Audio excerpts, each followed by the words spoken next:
Welcome, everybody. Thank you for coming. My name is Carl McKay. I am a student at MIT Sloan. And it's my pleasure today to introduce the panel Checkmate and Innovate, the future of engagement in chess. Joining us today are our panelists, Levy Rosman, international master, content creator, and New York Times best-selling author, Alexandra Botez, women's FIDE master and content creator, Daryl Morey, president of basketball operations, Philadelphia 76ers, Ella Papanek, quantitative sports trader at Susquehanna International Group. And today our panel is moderated by Danny Wrench, international master and chief chess officer at chess.com. Thank you. Awesome. Thank you. Welcome, everyone. Thanks, Carl.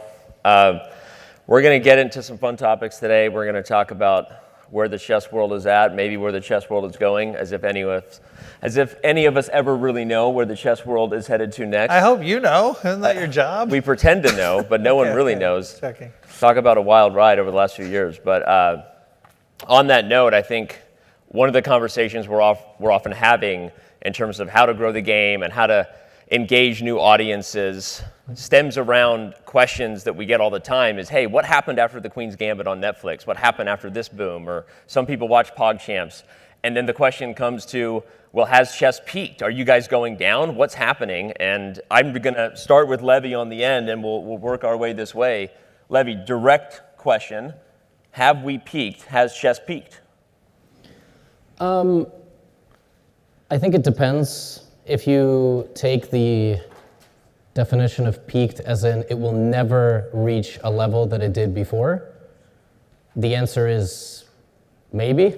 I hate to take a cop-out. We don't know. If it doesn't re-peak this year, because we've got The Untold coming out with the whole Magnus and Hans thing, we have Ben Mezrich writing a book, we have A24 making a movie. Like, if it doesn't reach levels of the Queen's Gambit or January 2023, which actually, I don't know if folks know this, was even bigger than the Queen's Gambit because of the boom of short-form content, then yeah, probably it has peaked. I think chess has relied too much historically on external triggers and external sort of inflection points. And if you just watch the analytics, it's like a gigantic spike and then a tail, and then a cheating scandal, and then a tail, and then we're in the middle of one of the tails right now. We'll see if that changes, but chess has really struggled to create its own hype and enthusiasm. I have been in cities like Toronto, and I've met 20 different fans who don't know the Candidates Tournament was happening in North America for the first time. So from that perspective, I'm very, very afraid that it has, but that's not going to change, how I do things. But it very well could have. Well, it's interesting because I think as you talked about the different things happening within it, Alex, that makes me go right into the question with you, which is, let's say there are different peaks happening, different ways fans are tuning into live streams versus engaging with now short-form content, maybe more than anything. What are you and Andrea talking about with the Botez Live brand and the content you're doing to maybe move with those peaks? And what have you done historically as fans have kind of engaged with chess differently? Well, I think first, definitely there are peaks in chess because it's cyclical whenever there's a big cultural event. But I think the good thing about it is that if you look at the baseline after the peak, it's always higher than it was before. So it dips, but overall it's still growing pretty steadily. And then what me and my sister have been doing is, in some ways, we have been chasing trends. When live streaming was popping off, we were focusing most of our time doing that. When short form content was doing well, we were focusing that.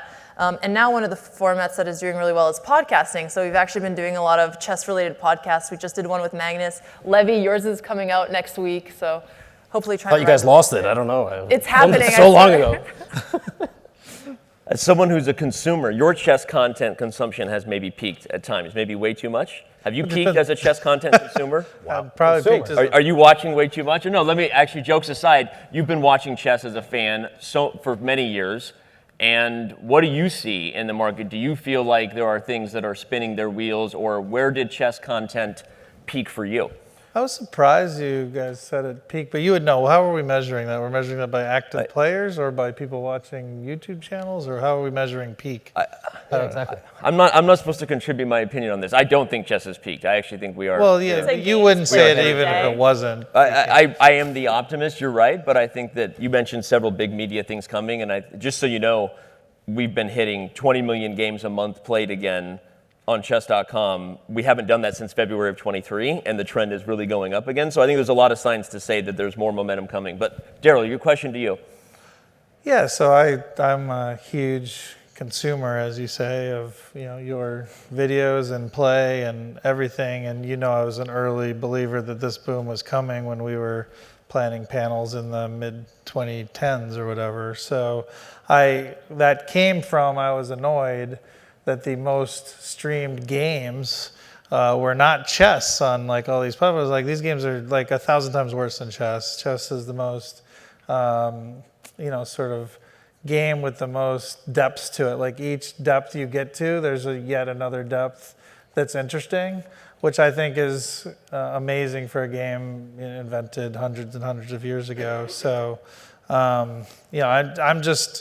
I am exactly a fan, and I can't imagine it's peaked. I think it will only grow, and it'll only grow with as training gets better. Because to me, it's the onboarding that is the biggest part of chess. That once you can get people past that first, that you're getting your ass handed to you early. Once you get past that, people never leave. It's a very sticky type of content in that you want to continue to improve, and in the early phases you improve at a rate fast enough that you stick with it. I don't know if that matches your data or what kind of data you have, but there seems to be a big to me there's a big quit rate early, but if they stick with it, it sort of grows over time. So that should lead to your point, a higher and higher peak over time. Where new things bring new people, but then quite a few stay, and it keeps growing. It's interesting. So one of the ways I think we measure this in terms of bringing new people is also bringing new partners. Ella, you're at Susquehanna. They've been sponsoring our college chess league, looking at the market, obviously from a very kind of market research, data-driven, way smarter than the rest of us approach. So what is Susquehanna seeing? Why do they sponsor chess? What are they looking for? And what is the insight you can tell us in terms of how you look at the chess market? Yeah, I think we see chess as a great playground for decision making.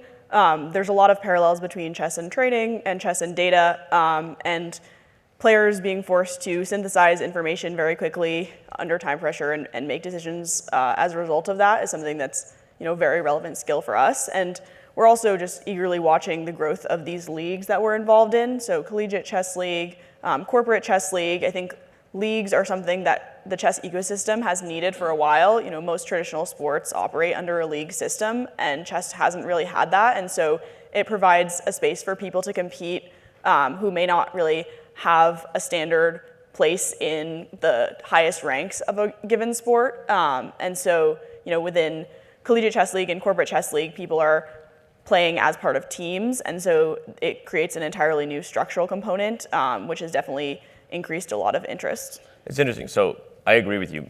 Chess has needed leagues, needed teams, other reasons for fans to care for a long time. And you said that Susquehanna likes the idea of getting behind leagues for that reason. I'm going to boomerang it. We're going to go back around and start with you and say, well, if that's the case, what else does chess need in order to not peak? Let's say it has peaked, right? If we just take that assumption for a second, what does chess lack, and what does it need to do more of in addition to leagues? Yeah, I think betting is a common way that a lot of sports kind of propel themselves into like a form of mass entertainment. And I think there are a couple major impediments to betting in chess right now. I think high levels of certainty is one. ELO ratings map very directly to win probability, and so it can be hard for people to believe that they have a betting edge. And then even beyond that, just the lack of randomness in chess games. So there's a lot of games, poker and bridge, that have robust online communities, both playing casually as well as betting. And I think they benefit from like an element of randomness being luck being a key part of the game. And so I think chess, if you were able to introduce some degree of uncertainty into chess, whether that be through the rules or through uncertainty around your opponent, I think that chess could definitely grow like a bigger betting ecosystem around that. So more randomness. Yeah. Is the ELO system, I know I'm going off script here a little bit, is the ELO system the most accurate way to indicate and predict performance? I mean, it's the only thing that we have. I think that you can construct other metrics that capture other facets of a player's tendencies that add additional predictive value, but in terms What are of those having, things that predict above ELO? I mean, predict additionally with Let's ELO. mean, if you have ELO and what's Like additive. if you know a player's performance under time pressure, or if you know a player's should that tendency. be Like critical isn't moment that ELO. contained in ELO? You're Well, if talking you about? have one ELO, like if you were predicting, It'll you're predicting it into different time controls. yeah, I mean, gotcha. like a USCF or a FIDE rating. Okay, so randomness is needed in Can I chess, ask perhaps. about leagues, though? We absolutely need a league, and chess.com has to be the one who plays this role. I don't know who Why do you got to else. put me on the spot like that? Why does this always happen with us? when Because, we're up here? because I want chess to advance, and like we need a league that is the dominant league in chess, whether it's in partnership with the traditional FIDE or you buy it or whatever. Like, when is this league? like that. What's that? I'm just saying, like, when are we going to get our chess league? We're trying not to have chess peak, and I think chess.com has to play a big role there. And I'm right, asking, well, what are the plans? Yeah. Okay, we're going to come back to that, but I'm going to throw it to you, Okay, 'cause I was going to alright, talk fine. about your league for a second and Sure. say that on Ella's We have a dominant league, and that's why people tune in. And on the point of randomness and thinking about formats, then if we're not talking about other types of content yet, we're talking about how to engage through adding elements of randomness, unpredictability. You've talked about and suggested some popular, some less popular ideas maybe on how the NBA can rethink maybe things on formats. But now I'm going to make you the commissioner of chess. What formats would you do, or what do you think has the potential to add more randomness in that way? Yeah, so I think you need a well-designed game. I do think the NBA is poorly designed from a game structure standpoint. We have a panel coming up on that, and I'll be the one making what I think is a pretty obvious argument that the NBA is the points awarded and the game structure is wrong. I think chess's game structure is very good, but I think the format that is the most interesting and the most pure form of chess that people like is 960 or freestyle, or now has 80 names. I can't keep track of all of them. And add a rapid type time control or shorter. This is what fans want, in my opinion, as a fan. That is the format that will get the most attention and is closest to what people are used to viewing on TV. If you're a casual fan, people move all the time, which is just not what happens in a lot of formats.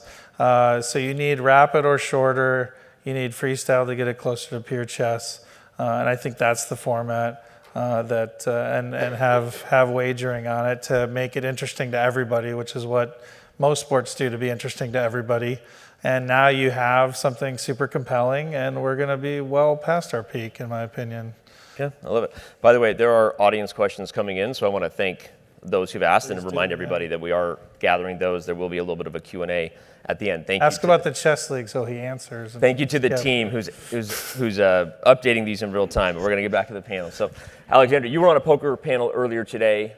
You've done a lot of content outside of chess. I wonder, how has your audience engaged with that content, whether it be variety or poker, differently than chess? And around the peak in question, do you find yourself needing to engage with creating content that has nothing to do with chess in order to keep your audience engaged and fresh? Because I wonder how you think about that based on this discussion of whether chess is too much the same all the time.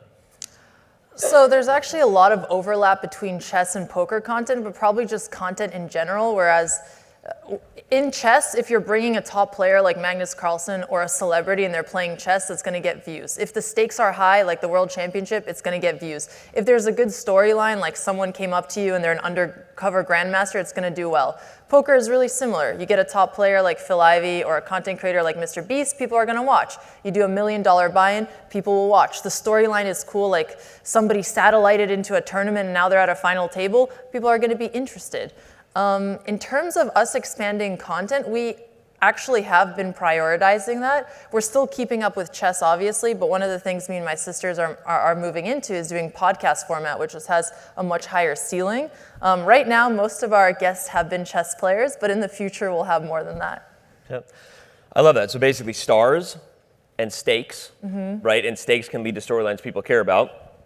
I think, Levy, letting you kind of maybe wrap a ribbon on this, you've interviewed some of the biggest stars in the game very recently during some of the biggest scandals, hashtag Jeansgate, dealing with Hans Niemann at the World Rapid and Blitz and Magnus Carlsen. And so I'm asking that with then the next like little asterisk. You were also in Germany at Waisenhaus watching what freestyle is trying to do. In some ways, is it too scattered right now? There's just something that just doesn't make sense because the stakes are all over the place, or are the stars making up for that because Magnus and Hans and these personalities are so big? So what is your just general thought on this topic here? Okay, we have 44 minutes and 55 seconds. We have a lot of time, by the way. Yeah, here is what I will say. So first of all, poker, right? Poker is a little bit hard to learn, but once you get the basics and once you start watching some of the YouTube videos or it on television, as a fan, it's relatively straightforward because they show you the whole cards and they show you, the probability of the win, and then they show you what each person has and kind of like what's on the table, and there's massive stacks of money. That's awesome. Chess doesn't have anywhere even remotely close to that. No visuals. No visuals at all. I would argue for most people in this room, they got into chess in the last 5 years. If they didn't get into chess in the last 5 years, they probably still don't watch all that much live content because either we are very bad at marketing when all the major events are, or there are too many major events organized by private sponsors, whether it's freestyle, the Grand Chess Tour, private tournaments like, Tata Steel, which is called the Wimbledon of chess, but ultimately, it's not part of anything specific. Whereas in tennis, you have your smaller tournaments, and then you have your Grand Slams, and that's your calendar, and that's what you can expect. There's major races in Formula One. Obviously, in sports like basketball, like to Daryl's point, there's still unpredictability. Like 82 games is a lot. I mean, God, baseball's unbelievable, like 162 games. I don't know how anybody watches that from start to finish. I sort of go in and out of that sport as a Yankee fan. I'll watch the playoffs, for example. But that's a major problem that chess has. And we have not been able in any way, shape, or form to align in terms of FIDE, the international governing body, like chess.com exists. You look at other sports, there's, let's say, UFC, and then there's Bellator, which no longer exists, and PFL, and everybody's trying to make a name for themselves in mixed martial arts. There's like 5 different boxing organizations. Now there's also TKO, which is now a boxing league. They kind of don't have everything figured out, but there's big money there, and boxing is a lot more exciting. So it's hard because chess somehow is like the god-level hobby. Like 4 generations of a family can play chess, but none of those generations are going to watch live tournaments. They're going to tune into content creators. They're going to tune into a Botez podcast. I don't know. They'll tune into a video of somebody playing like live outside, but they're not going to know when any major tournament starts. So yeah, it's hard. Like everybody has to, play a better role. Probably we all have to like come together and, for a week retreat and figure out how to like get chess to the masses. But at the end of that whole conversation, back to Daryl's point, even if you play rapid chess, the incumbent chess audience, the governing body is going to say, well, you're messing with the quality of the game. Like people are making mistakes, and we don't want that. Like chess is this pompous, it's like arrogant. It's like you're sitting on Wall Street, which is where the recent World Championship was, and everybody's in a suit, and you get in trouble if you wear jeans. So we have a big identity crisis where the top is totally disconnected from like the consumer. People love 400 ELO chess, and the top is the top. They do what they do. So I'll say one thing we know from across sports is that when leagues make mistakes when they're trying to grow their game is when they listen too much to the players. The players' goals for the games are completely different than like people who are tuning in and what they want to watch. It's sometimes congruent, but it's very different. And the quality, I want to play a 7-game series. Like the NBA should not be a 7-game series. It's ridiculous. It would take baseball 78 games played in a playoff series to get to the same level of certainty of two teams playing 7 games in the NBA. We landed on this in 1940 for no reason. And when I talked to Dan and he's like, we're going to do this format, I was like, you're listening to the players too much. They want the quality high. They want to make sure they win because that's a very chess concept, but that's not why people tune in at all. Yep. Well, I don't remember which form we were talking about, but I'll say that yesterday I was talking to one of the top grandmasters in the world who will go nameless, and I will say, to Levy's point, the biggest complaint right now is there's this new esports World Cup. One of the biggest things happening is that it's the first major event with a 7-figure prize that has no increment. An increment is where you get bonus time added to your clock every move, which means the players get in time scrambles and they ruthlessly flag each other. The players are generally united about how much they hate this. It is the most thrilling thing potentially for audiences. And so I was respectfully, and again, I will not name it as top 10 grandmaster, but it's really interesting when they do unite. They almost always disagree. They unite about stuff like that. And you're right, if the players are in control of it, their job in some ways is to lock the gates to Wimbledon and make sure they stay there. And our job is to think a little bit. I think there's balance. I think you also have a responsibility to educate fans about your game and not. But anyway, Ella, I want to go to your point because building on what Levy said, that there are 4 generations of people who can like play chess in your family. I mentioned we have 20 million games a month right now on chess.com, just human, not including bots or anything else. Yet the watch product is down here. And Susquehanna thinks a lot about this, through fantasy sports and other things. And so I'm going to let everyone answer this. But crystal ball, 5 to 10 years from now, how do we get more people watching, more people engaging in that way, in live formats, not just the short form content and the stuff that Alexandra and Levy do so well on YouTube? How do we do that, make it more engaging for them in a live way? Yeah, I mean, I really enjoy chess from a prediction standpoint, and so I think allowing for opportunities for fans to make predictions, that might be through betting or that might be through just other forms of contests. Like, if you're watching a live game, Magnus versus Hikaru, guess the next move, and it's, everybody's just clicking what they think the next move is, and then maybe somebody wins like a grand prize for having the highest move guessing accuracy rate over the course of a game, or how many more moves will this piece remain on the square for, or how many moves will this piece be captured in, over under on how many moves the game will last. Like, I think there's a lot of derivative markets that you can construct that are interesting and fun, and I think people would have a lot of fun thinking about those and arguing about them, and it's somewhat analogous to like player props in traditional sports.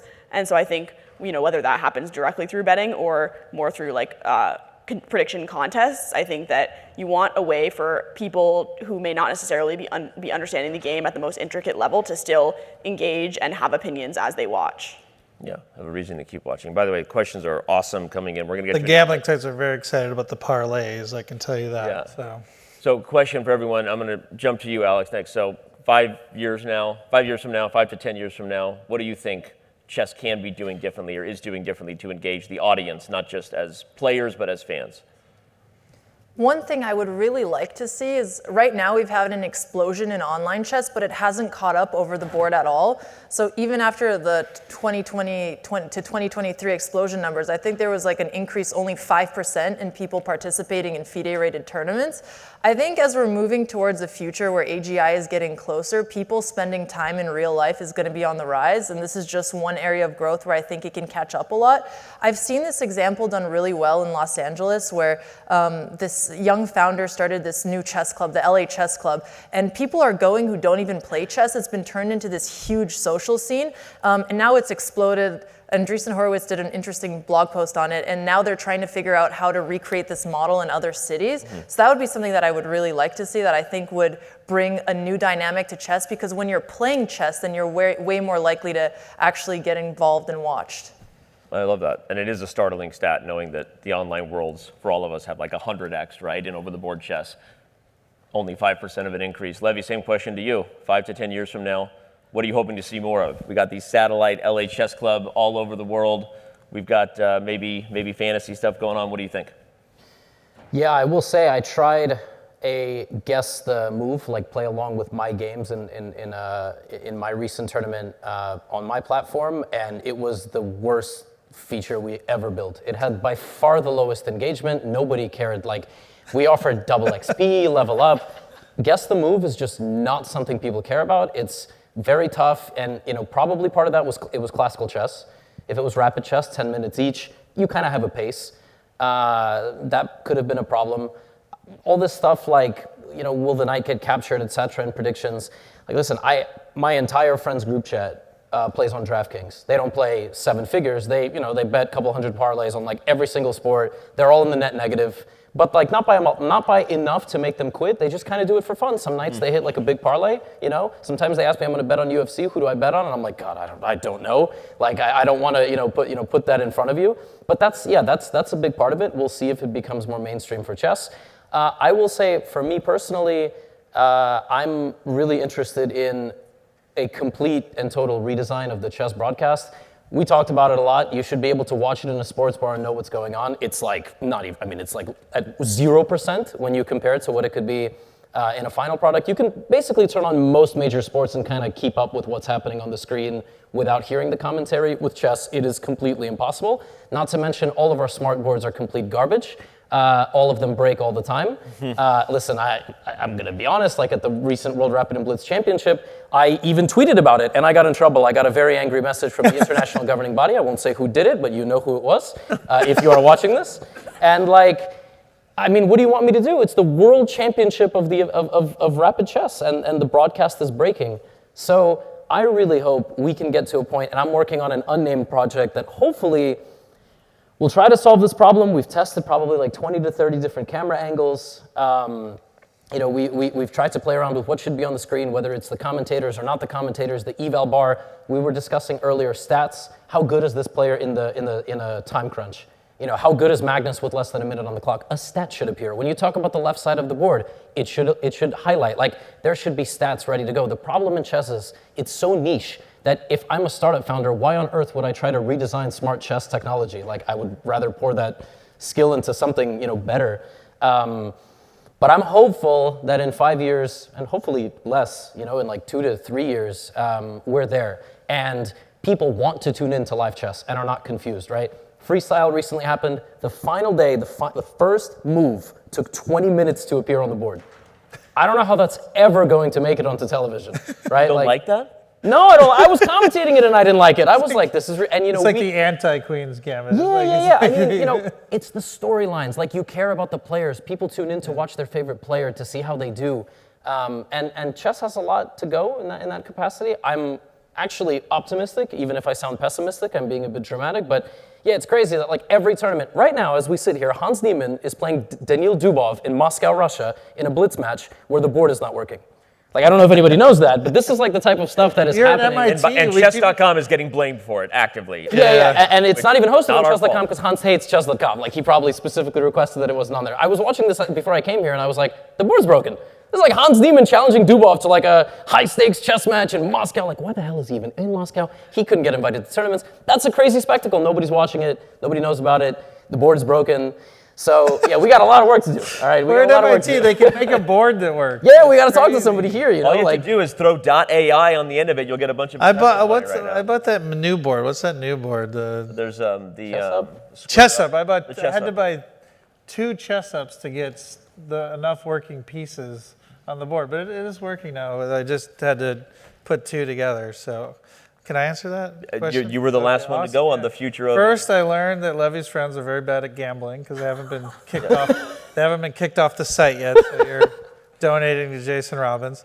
I would say the format, and I think you guys innovated it. Not to blow smoke to you, Danny, that I think combines the content creators with watching chess is like a team chess event where you can hear the people talking through the moves they're going to do, which is a very unique thing to a sport that as long as you're in like a rapid-ish or less time control, you can hear the people playing talk through their thought process before they make a move. To me, that was the most interesting new format that I think you guys had. I think that's the kind of format that will engage people because people watch golf and poker because they want to there's a whole bunch of reasons for the stake, but they also want to be able to play along I know I'm not a pro, but like every once in a while my move seems like a pro, and every once in a while I sort of understand what's happening, and that event made me feel better. Obviously the GM levels and every level above me is much better, but I liked hearing their thought process because you at least can fool yourself and be like, okay, I sort of follow what they're saying, even though it's at a much higher level. So. Yep. I love it. All right, I'm going to start to get to some of these questions. We've talked about randomness, variance, engaging with creators in other communities, and I don't know that any event was more random or more engaged with creators in other communities than the one related to this question. So Alexandra, I'm going to throw to you because your sister was in the event. What is the importance of cross-community events like Ludwig's Chess Boxing Championship to the growth and sustainability of chess? They're super important. I think everybody knows this. The reason we're not doing more, because it's really hard to do. Sometimes creators want to do it, or celebrities, and other times they don't. And then the other thing that actually really matters is you need to bring someone not only who has an audience or who is well known, like let's say a famous athlete, but it has to be someone who has an audience on a particular platform. So if you're trying to do an event that's live stream on Twitch, it's not enough to bring mainstream celebrities. You have to have people who have a live streamed audience on Twitch. If you're doing it on YouTube, it's the same thing. And you also somewhat need to have people who have audience overlap. That usually helps a lot. But I've seen big YouTubers with like 5 million viewers on YouTube come and they're streaming to like 500 viewers, and that's how many people they're adding to the chess tournament. So I think everybody knows it's important. It's just really hard to do. Did Andrea win against Dina? Andrea was a total badass. She was by the way. robbed. She was My robbed. sister She was fought robbed. in a fight against Dina, who ended up being our friend and roommate after, so that was kind of funny. But basically, my sister had a technical knockout, but the arbiter didn't do it properly, and then she got checkmated on the board, and she was awarded the belt post. Sorry for the Can I inside ask baseball a there for those who question? didn't follow that. Go ahead. Can I ask her, because you said something very interesting I didn't understand. So if a TikTok millions of followers, like we have Jared McCain on our team, is then on a YouTube event, the YouTubers are like, who's this person, basically? Everybody knows who they are. I'll just say maybe it was because it was poker and they're not standard poker players. Like, remember Frank? Yes. No, but he I was just really going to mention entertaining. Frank. Yeah. So Frank. Shout out to was- Frank. Yeah, Yeah. he's back to playing chess. By Yeah, I he's saw like this that. British kid. He was like really funny. He just started going viral on YouTube Shorts and TikTok, just yelling at the board. Essentially, he was 200 elo, and I kind of like followed his journey. I gave him a few lessons, and You know how the pieces move at 200? when I started going from the funnel from TikTok to Twitch, like he played a match against the guy, and it was my most viewed Twitch stream ever. We had like 25,000 Okay, organic. but I want to push back because I think he's the exception, not the rule. Like Maybe. he's so hilarious and entertaining no Totally. matter what format. Whereas like sometimes you'll have a big YouTuber come into chess and it's stressful and they're just thinking and not talking and they're not in their element. Yeah, it's true. Like with some of the PogChamps events also, yeah. Look, I've had a lot of conversations. There's YouTubers with 10, 20, you were in the Mr. Beast video, like the 100 people in the box or whatever, like I don't remember what it was called, but like, I don't know, 20% of that creator pool plays chess. Like they know how to play chess. So yeah, it's totally possible. But yeah, it's not easy. It's not easy. And also it's kind of like odd to ask them, hi, giant creator, can you please get all your fans to come play chess because it'll benefit us? Like it's, It's a really big ask. yeah, so you have to do it organically. Yep. Okay, I want to go back to a conversation you and I were having in the green room before we came out about randomness, potential betting, some of the risks or the fact that we don't have an organized, clear storyline with the humans right now makes it hard to know what to bet on and where to go. You talk about whether there's an opportunity in the AI space with bots and maybe the scale there to have a product that might be interesting for people to watch. What do you think the viability of that really is? Yeah, I mean, I think that right now, everyone knows bots are significantly better than humans at chess. And I mean, a lot of games, once they get solved, they become less interesting to humans, and chess hasn't really faced that decline as a result, and people have kind of used bots as a way of seeking information and learning to understand the game better. And so I think it's very possible that we could have tournaments where bots are playing each other and we are making predictions about how those bots will perform against each other. And you could also imagine bots with handicaps. So I've seen a couple contests where people are required to build chess engines with limited computation power or limited resources or limited move depth. And so as soon as you put these handicaps, it's interesting to think about like how would a bot approach solving this and what results would they reach and what can we potentially learn from their approach and translate that back into like human chess strategy. Do you think humans would ever want to bet on computers? 100%. If you just say, I guess do there's a lot humans of want to degenerates bet an out there. I'm X? They love betting on whatever's the X. I have a question. Why aren't the bots better on chess.com. What are you talking like, about? all It's the, just- like it's the- always criticism. the lower bots. All that happens is they make some decent moves, and they make one Everyone horrendous go move. play the Daryl Morey bot on chess.com Yeah, right now. You can play it. Yes, me how and good it it'll trash talk in musicals. It's great. Anyway, no, but I'm serious. Like, there has to be a way to tune it so they're just generally mediocre. Not they make 5 reasonable moves and then just one horrible move that gives away. So I'll talk about this because I think this is interesting. We do have a lot of questions in here Let's about get to the audience. Well, they're about engine analysis. Will chess be solved? And that was kind of why I went back to this, because I know I said thank you for the questions. I'm not going to be able to get to all of these, but I will summarize and say one of the problems we've faced in this space is that the only way to make the computer worse for a long time was to limit the depth. You mentioned that, right? And that means you say every few moves, instead of being capable of what it is capable of, 35 moves deep in instant seconds as a stockfish neural net, you say you can only go to move 3 or move 5, right? This creates a level of non-human randomness, which just feels bad, right, and weird. It's like a human would never play these moves and then that moves. That said, a combination of where we're going with neural nets, LLMs, and some of the stuff we've been working on, we are actually about to have some very big breakthroughs in this area in terms of not just how the computers play, like really Daryl's openings and really the types of blunders he makes is going to be awesome. We're going to really be able to drill in on Daryl here. And no, I'm kidding. But also in the coach space where people teach you like a human. So that's what I will answer. I just answered all the computer chess questions that way. So sorry, that's the most I can say to that. All right, there is a lot more to this. And by the way, at this point, if anyone has anything to add about anything, go ahead and jump in. I want to go back to Alexandra because this question relates to the only 5% growth of over-the-board chess. Is there an accessibility problem? You talked about maybe the environment problem, the cultural awesomeness of the LA Chess Club, but is there an accessibility problem that maybe over-the-board chess can just never solve given how easy it is to play online? What do you think about that in terms of how people feel about taking that jump to playing over-the-board chess?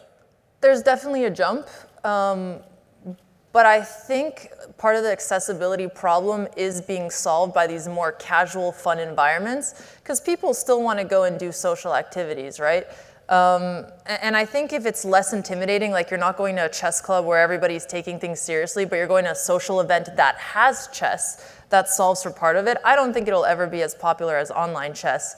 But I do think we're overdue for a boom. Okay. I will say chess clubs have not really defeated their stereotypes. No. Like the stereotypes from, 97% men. Yeah, it's really rough. The better players are really nasty to the new players. LA Yes. Chess Club is like 50% women almost. Yeah, but that's why it's so but crazy.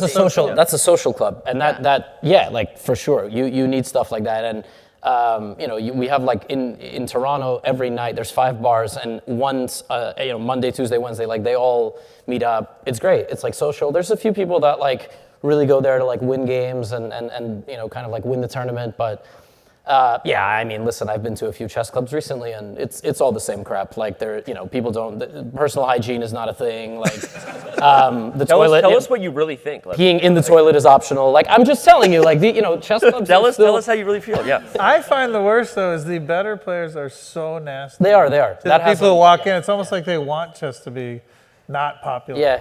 It's the thing. Like you get to a point in chess, you start gatekeeping what people shouldn't watch. Say, don't watch Botez, don't watch me. Go only watch this person. Only read these books. Like, it's true. So it's chess has a lot of these like little like factions of people, and chess clubs we gotta get to work. We gotta modernize. Okay.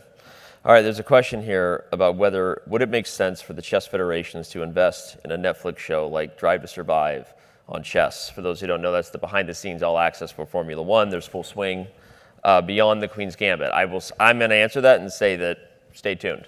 Coming soon, and there's been cameras all over those two and others. Oh, there's big old hurry up and wait. It's happening. It's happening. On that note, one of the questions was about sensationalizing different narratives and whether, if you could say a lot of the booms were related to some of these explosive moments, and do other sports create these stories? I wonder. In the NBA, do you guys ever have this conversation? How do we create more drama? Or you got enough of it? We have enough. Yeah. You trade Luka to the Lakers. That's So luckily, between whatever, just the players and the front offices and the owners and media, yeah, we create our own drama. No one has to dream up new stuff. Yeah. It's funny because when a lot of these controversies first started blowing up, there were the conspiracy theories out there that some of it was manufactured. But that's really, of course, not only is that not true, but I'm going to ask both Alex and Levy. I would say people at are this too point, sophisticated. If you manufacture drama, it gets found out, which then becomes part Yeah. of the drama sometimes. But Yeah, you can't no, really that's never happened. But I would say now, I think because of just the eyeballs and the expectations on the players to talk about how they really feel, to share some of the thoughts in their head, I actually would argue with the podcast content and some of the stuff you're doing that it's happening naturally. The players are leaning into a little more about what they really think of the others. Is this true, or am I wrong about that? We're not creating stories, and I don't think we need to, right? I think we need to. If Oh, we okay. can. Me and my sister, we're always trying to instigate, although that did lead to her asking Magnus Carlsen how many times he poops. And he did answer, actually, so he's getting a little more open to it. How the night moves, too. We were trying to do that at the freestyle event, actually. We were trying to get the players to sort of comment on each other, but everybody's still a little bit refrained. Okay. And I think fabricating it will just never be the same as when something big happens naturally, unfortunately. So I think there's some things you just can't really fake. Yep. Levy, what do you think? I don't know how some, let's say, good tennis players, when they're 19, 20, 21, already have 500,000 followers on socials, and they're already media trained. And I don't know what it's like to be a young athlete. First of all, like observing, because generally I only see these people when they are at the US Open, for example, or are on the highest level already. But I just imagine, Danny, most sports have when you know that this is something you're going to do professionally in your teenage years, you get media training, you have, your parent ends up managing you, and in almost all success stories in chess, right now Gukesh, like he has his dad, Magnus has his dad. There's a lot of players that have that keep it kind of a close internal circle, and that takes them through their entire career, and those people reach the top. So, yeah, these young players really need a lot more openness, I think, for media, for training, but for media, for interviews and all this stuff. But in some of those countries, you can get private sponsors, and you'll be fine. You don't have to worry about that so much. So again, there are mismatches all over the world. Hikaru's talked about it a lot. So. Speaking of drama, were you invited to Magnus's wedding? Me? Yeah. No, I would have went if I Was anybody here? Ella, were you invited to Magnus's wedding? Daryl? No, You were? No, I I asked all the players this at freestyle. There was only one person who was invited, and it was Levon Aronian. Which is hilarious, but also kind of... Levon is Levon awesome. is everyone's friend. He's awesome. Yeah. All right. Well, we are getting up against it. We've got a couple more minutes left. So, Ella, any of these questions seem good? It's a lot of them. A lot of them here.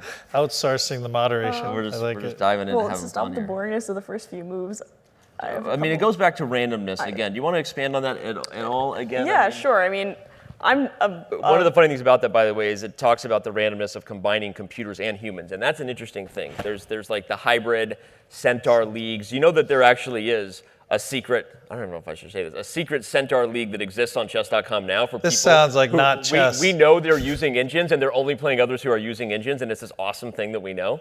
Anyway, come back. Go ahead. We don't So need to know Centaur about chess. we don't need to know Yeah. about your personal life, Danny. Yeah. Your weird Centaur League. Centaur chess is just a... Okay, that got weird. Go ahead. I mean, yeah, I'm a big proponent of variance. I think that there's a lot of, you hear from like the chess purist community a strong desire to like preserve chess in its original form. And I think that like chess in its original form definitely has a lot of beauty to it and should always exist. But I think that that doesn't mean that we should be opposed to inventing variants or altering rules. And I think that I often look for, what is a variant that introduces like an interesting wrinkle of complexity into the rule set, but still preserves like many of the key elements of chess. And so one that I heard of recently is called Secret Queen, where you designate one of your pawns at the beginning of the game to operate as a queen. Both players do this, but you don't know which pawn that your opponent has designated as their queen.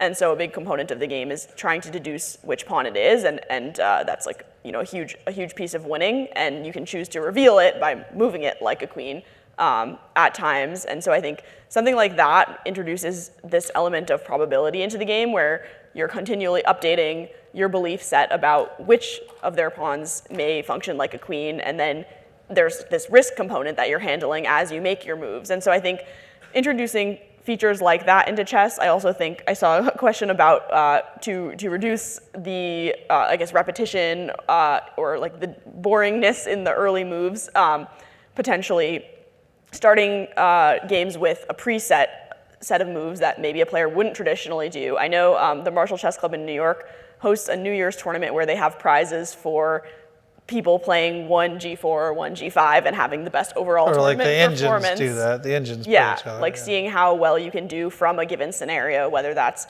a strange position or piece odds or time odds or any kind of handicap like that. Well, we should talk all our favorite variants. Levy, what's your favorite variant? Or Fog of War?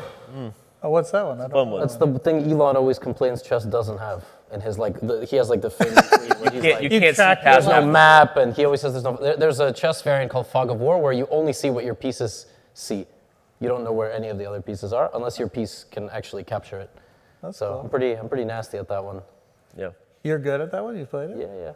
Yeah. Well, it wouldn't be my favorite if I lost a lot. Like, or maybe it would. I don't know. It's shocking you're good at it. I really like 4-player chess. They actually had the 4-player chess world championship before, and like there were no players, so I made it. I didn't know how it works. What is it for? So you have a bug board house, that not looks like bug a house. T, and then everybody's pieces start from that. The variant I like is when you play with a teammate, and then it goes around, and you and your teammate can work together to try to checkmate someone. It's very niche, but I like it because it's more social and you get to work with someone. It was popping off for a while. It actually has one of the most active kind of niche communities on our site, but it's fun. I feel like my favorite variant is I think the chess rules were designed wrong originally, which is you should be able to take your own piece. It's a natural trade-off. You want a natural trade-off in a game, and losing a piece is a big negative. So if you choose to take your own, it sort of opens up a strategic element. So you should be able to take your own pieces. AlphaZero, the DeepMind team. Did at that one, Google. or?